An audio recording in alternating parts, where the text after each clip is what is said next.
ज्या देशांनी आपल्यावर 150 वर्ष राज्य केलं, त्याच देशाच्या राजधानीत आज आपला भगवा झेंडा अभिमानाने फडकतोय.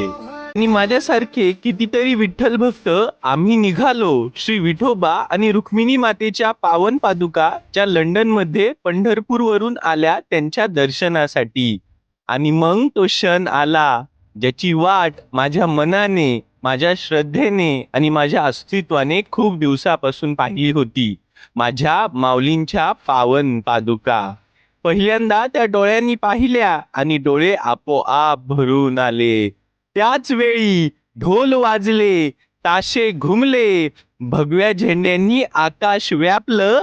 जगी सुखी तोची एक, हरी रंगी नाचे. लोक जल्लोष करत होते, नाचत होते, फुगड्या घालत होते. अहो हे कुठलं लंडन, हेच तर माझं पंढरपूरच. चंद्रभागेपासून सुरू झालेला प्रवास आज थेम्स नदीवर आला आणि मी साक्षीदार ठरलो एका ऐतिहासिक, आध्यात्मिक आणि विश्वव्यापी चमत्काराचा. आज माझ्या धर्माचा गंध युरोपच्या हवेत दरवळतोय. आज माझ्या देवाचं नामस्मरण इंग्लंडच्या रस्त्या रस्त्यावर होतंय. आज पंढरीची भक्ती साता समुद्रा पार पोहोचलीये आणि त्याचा साक्षीदार मी स्वतः आहे. हीच माझी सिद्धी आहे. आज मी देवाला पाहिलं डोळ्यांनी नव्हे तर हृदयानी.